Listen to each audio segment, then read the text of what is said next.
हाँ जी बच्चों, आइए अपने नेक्स्ट टॉपिक पे आते हैं। पीएल आपने समझा, बैलेंस शीट आपने समझा। पहले आपको एक मेन बात बता दूं, ध्यान से सुनना अनाउंसमेंट। ये जो लेसन की मैंने आपको मेन मेन बातें सिखाई हैं अभी, आप सोचो ना बिल्कुल पैक हो गया, ऐसा नहीं है।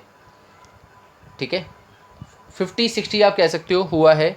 बाकी बातें जैसे ही आप स्कूल में आओगे, जब भी आओगे, तब आपके सामने काफ़ी डेप्थ में वो डिस्कस की जाएंगी। ये टॉपिक भी ना बस अभी इसीलिए बताए हैं क्योंकि आगे के जो लेसन है ना, उसमें इनका यूज़ होगा। ठीक है बच्चों, तो अभी आपको बैलेंस शीट पीएल का जो उसका सीक्वेंस है वो याद होना चाहिए। उसके अलावा कुछ मेन मेन बातें जो अभी हमने की, कैलकुलेशंस कैसे होती है, इसमें नोट्स बनते हैं, उनकी हैबिट पड़ जाए, बस अभी मैं ये चाहता हूँ। आइए स्टार्ट किया जाए आपका कंसेप्ट ऑपरेटिंग साइकिल का। क्या होता है, पहले एक छोटी सी बात कि अपने पास से जो पैसा जाएगा वो कितने टाइम में वापस आ जाएगा, मुझे इस चीज़ को देखना है। अब आप कहोगे भैया पैसे जाएंगे क्यों? पैसे जाएंगे क्योंकि माल लिया जाएगा। कच्चा माल लेके आओगे, पैसे जाएंगे ना। आपके पास से कैश गया, ठीक है, क्यों गया? क्योंकि आपने कच्चा माल लिया। अब कच्चा माल आते ही भट्टी में डाल दोगे क्या, तू बन जल्दी बन, ऐसा तो नहीं है। आए बाद उसमें महीना 2 महीने लगते हैं। ठीक है, ठीक है, कुछ कुछ माल आगे चलता है प्रोडक्शन में, सभी इकट्ठा तो नहीं जाएगा ना। तो मान लो जो पैसा आपके पास से गया वो 2 महीने आपका फंसा हुआ था कच्चे माल में। ठीक है जी, उसके बाद WIP बनता है ना, फिनिश गुड से पहले। आधा पका हुआ माल जिसको कहते हैं, या इसको अपन सेमी फिनिश्ड गुड्स कहते हैं, सेमी फिनिश्ड गुड्स। एग्जाम्पल देता हूँ, आप पकोड़े लेने जाते हो ना, तो पकोड़े उसके पास आधे पके हुए पहले होते हैं, आपको ऑन द स्पॉट तल के अच्छे से उसके बाद वो देता है। ठीक बात है ना। तो ये होता है आधा पका हुआ माल। अब आधा पका हुआ माल भी ना आपके पास कुछ टाइम तक पड़ा ही होता है, इमीडिएट वो फिनिश्ड गुड्स में, फाइनल गुड्स में नहीं जाता। सपोज आपका 1.5 महीना लग गया यहाँ पे, 1.5 मंथ्स। इसके बाद फिनिश गुड्स बनेगा, फाइनल गुड्स, मतलब ये वो गुड्स होगी, आपने इको में भी पढ़ा है, ये वो गुड्स हैं जो बेचने लायक हो गई। अब इससे कोई पंगा आपको नहीं लेना। अब माल बनते ही बिक जाएगा क्या, इतनी कौन सी लाइन लगी हुई है भाई। ठीक है, मान लो माल के बिकने में हमें टोटल लग गए 3 महीने। 3 महीने पैसा यहाँ फंस गया। अब उसके बाद जो माल बिकेगा, कौन सा वो कैश पे बिक जाएगा? इंडियंस हो, इंडिया में क्रेडिट पे ज़्यादा माल बिकता है, आपको पता है। कैश पे लगा दोगे ना, सेल आपकी आधी हो जाएगी वैसे ही। ठीक है, तो कुल मिला के जो आपको यहाँ पे क्रेडिट में जो आपका पैसा फंसा होगा, सपोज हमने मान लिया 2 महीने आपका पैसा यहाँ फंसा हुआ था, 2 महीने के बाद पैसा निकल के आपके पास वापस आ जाएगा। तो आप सोचो कि जो पैसा आपके पास से गया स्टार्टिंग में, उसने आपके पास वापस आने में कितना टाइम लगा दिया बच्चों? 2 महीने। 1.5 3.5 हो गए, 3.5 3 6.5 2 8.5। अच्छा जी, 8.5 महीने में आपका जो पैसा था आपके पास घूम घूम के वापस आया। ये जो 8.5 महीने का टाइम है ना बच्चों, ये आपका ऑपरेटिंग साइकिल होता है। ठीक है, तो आइए देखते हैं इसकी डेफिनेशन, जो आपकी कंपनीज एक्ट 2013 की शेड्यूल 3 में ही गिवन है बच्चों, उसको पढ़ते हैं। देखिए ध्यान से, यहाँ शेड्यूल 3 की है, an operating cycle is the time between the acquisition of assets. आपने जिस दिन एसेट्स को लिया, किस काम के लिए? उनको बनाने के लिए। एंड उनका रियलाइजेशन इन कैश, कैश में वसूल होना। जिस दिन आपने एसेट्स को लिया था उसके बाद उसको कैश में बदलना, जितना टाइम लगेगा वो आपका ऑपरेटिंग साइकिल कहा जाएगा। ठीक है, अब इसकी ना एग्जैक्ट टाइम लेंथ दी नहीं हुई, सच में कहीं नहीं दी हुई, क्योंकि सभी बिजनेस का, सभी कंपनीज का, सभी टाइप्स का, आप कह सकते हो जितने टाइप के बिजनेस होते हैं, सबका साइकिल बच्चों अलग अलग होता है।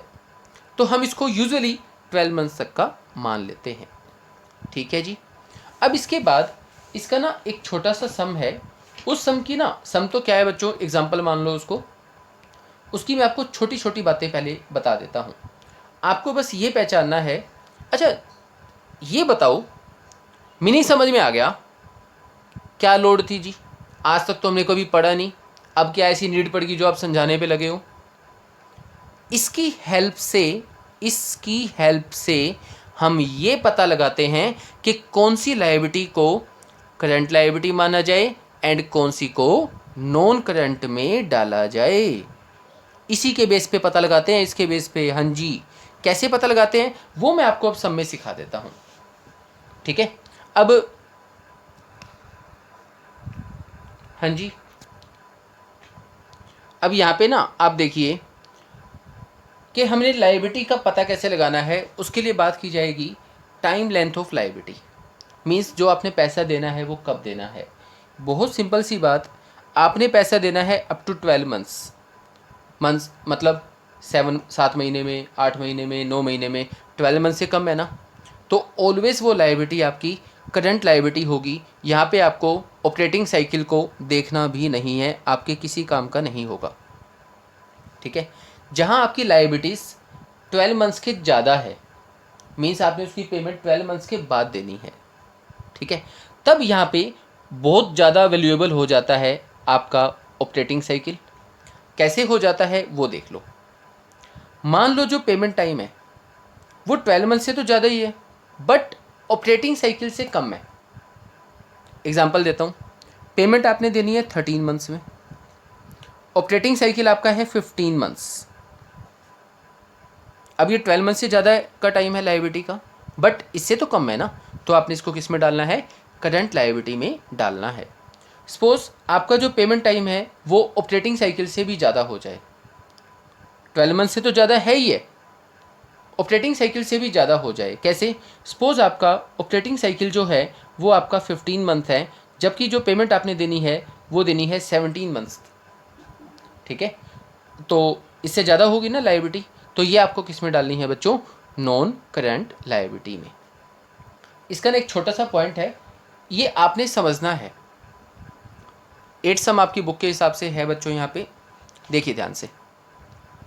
ऑपरेटिंग साइकिल आपका 9 मंथ्स है, एक्सपेक्टेड टाइम जो पेमेंट्स के लिए है वो 10 मंथ है। 12 से कम है ना ये टाइम, ये वाला टाइम सोचना ही नहीं है जी, करंट लायबिलिटी है, ओके? 12 मंथ है पेमेंट का टाइम, ये भी किस में डाल दो? करंट लायबिलिटी में डाल दो, कोई दिक्कत नहीं है। दिक्कत आती है यहाँ, टाइम है लायबिलिटी का 14 महीने का, 14 मंथ्स के बाद आपको पेमेंट देनी है, बट साइकिल आपका कितने का है? 10 मंथ्स का। तो इससे ऑपरेटिंग साइकिल से ज़्यादा, एक तो 12 मंथ से ज़्यादा है पहली बात, साथ इस साइकिल से ज़्यादा है, तो ये किस में जाएगी बच्चों? नॉन करंट में जाएगी, ओके? इसके बाद टाइम आपका 12 मंथ्स तक का है, सोचना ही नहीं है, 12 मंथ तक है तो आप इसको डाल दो करंट लायबिलिटीज़ में, ओके? इसके बाद टाइम आपका 13 मंथ्स का है, अब 12 से तो ज़्यादा है, 12 से ज़्यादा तो मैं देखूंगा साइकिल कितने टाइम का है आपका। साइकिल आपका 15 है, अच्छा मतलब 12 से ज़्यादा है बट साइकिल के टाइम से कम है, तो आप इसको किस में डालोगे बच्चों? करंट लायबिलिटी में डालोगे। उसके बाद 15 मंथ्स का आपका साइकिल है, लायबिलिटी का टाइम है 18 मंथ्स, एक तो 12 से ज़्यादा है साथ साइकिल से ज़्यादा है, तो आप इसको एनसी में डाल दो, नॉन में डाल दो मतलब। इसके बाद एक्सपेक्टेड टाइम आपका 15 मंथ्स है, बट साइकिल 16 महीने का है, उस साइकिल से तो कम है ना, 12 से ज़्यादा है मानते हैं, बट इस साइकिल से कम है, तो आप इसको करंट लायबिलिटी में डालोगे। तो इससे आपके दिमाग में मतलब आपको लगेगा कि आज तक 1.5 साल में हम जो पढ़ते आए हैं, अच्छा 12 मंथ से ज़्यादा होते उसको नॉन में डालना है, आज वो चीज़ गलत साबित होती है बच्चों। कभी भी ऐसा नहीं होता कि 12 मंथ से ज़्यादा का टाइम है तो आप उसको उसमें डाल दो, नॉन में डाल दो, ऐसा नहीं है। 12 तक तो करंट में जाएगा, 12 के बाद आपको देखना है कि वो जो टाइम है ऑपरेटिंग साइकिल से ज़्यादा है या कम है। उससे कम है तो करंट में डाल दो, उससे ज़्यादा है तो बच्चों नॉन करंट में डाल दो, ओके है जी।